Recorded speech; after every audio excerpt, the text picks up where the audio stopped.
నమస్తే, welcome to mega TV. నేను సిరాజ్. బీహార్ రాష్ట్రంలో రాజకీయాలు రసవత్తరంగా మారుతున్నాయి. ఎన్నికల నోటిఫికేషన్ అలా విడుదలైందో లేదో రెండు కూటముల నేతలు ప్రచార బరిలో దిగిపోయాయి. ఏ విధంగా ప్రజలను ఆకట్టుకోవాలనేటువంటి వ్యూహాలకు పదును కూడా పెడుతున్నాయి. ఇంతకీ బీహార్లో ఈక్వేషన్స్ ఎలా ఉన్నాయి? ఏ కూటమికి ఎడ్జ్ వస్తుంది? సర్వేలు ఏం చెప్తున్నాయి? సీట్ల పంపకం ఎక్కడి వరకు వచ్చింది? పీక్ టైంలో ఆర్జేడీ కాంగ్రెస్ ల గొడవేంటి? అసలు తెలియాలంటే వాచ్ ది స్టోరీ. బీహార్ రాష్ట్రంలో అసెంబ్లీ ఎన్నికలకు సంబంధించి షెడ్యూల్ను కేంద్ర ఎన్నికల సంఘం ప్రకటించింది. ఈ రాష్ట్రంలో మొత్తం 243 అసెంబ్లీ స్థానాలున్నాయి. వాటిలో 121 స్థానాల్లో నవంబర్ 6న ఎన్నికలు జరగనుండగా మిగిలిన 122 స్థానాల్లో నవంబర్ 11న ఎన్నికలు జరుగుతాయి. నవంబర్ 14న ఎన్నికలకు సంబంధించినటువంటి ఫలితాలు రాబోతున్నాయి. అయితే బీహార్ ఎన్నికల ముఖ చిత్రాన్ని పరిశీలించినట్లయితే ఇక్కడ రెండు కూటములున్నాయి. అందులో ఒకటి భారతీయ జనతా పార్టీ నేతృత్వంలో ఉన్న ఎన్డీఏ కూటమి, కాంగ్రెస్ ప్రభుత్వం నేతృత్వంలో ఉన్న ఇండియా కూటమి. బీహార్లో ఇండియా కూటమిని మహాఘాట్ బంధన్ అని కూడా పిలుస్తారు.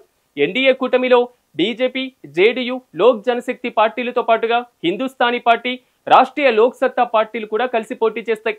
ఇక మహాఘాట్ బంధన్లో కాంగ్రెస్ పార్టీతో పాటుగా లాలూ ప్రసాద్ యాదవ్ ఆధ్వర్యంలో ఉన్న రాష్ట్రీయ జనతాదళ్ పార్టీ, అలాగే 3 కమ్యూనిస్టు పార్టీలు కలిసి పోటీ చేయబోతున్నాయి. ఇక బీహార్ ఎన్నికల నగారా మోగించగానే ఎన్డీఏ కూటమిలో అప్పుడే సీట్ల సర్దుబాటు ఒక కొలిక్కైతే వచ్చేసింది.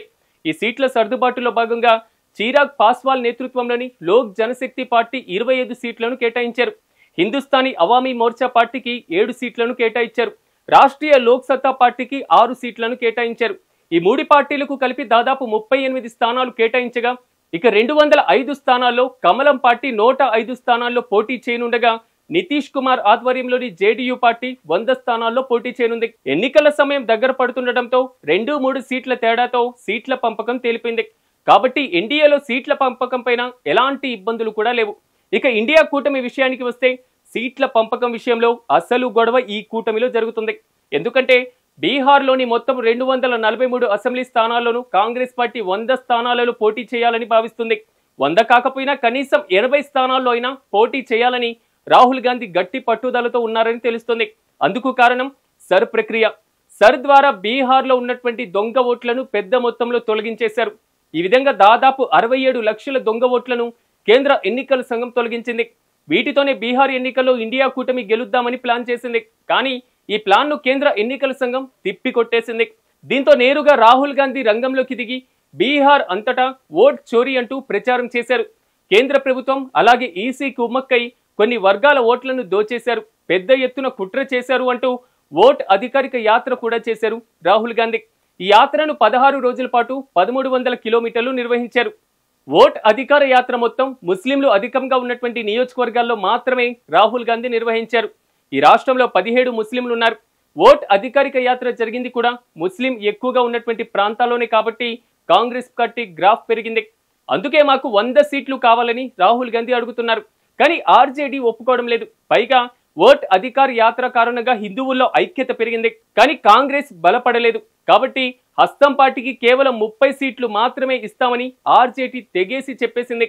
రాహుల్ గాంధీ మాత్రం కనీసం 80 స్థానాలు ఇవ్వాలని అంటున్నారు.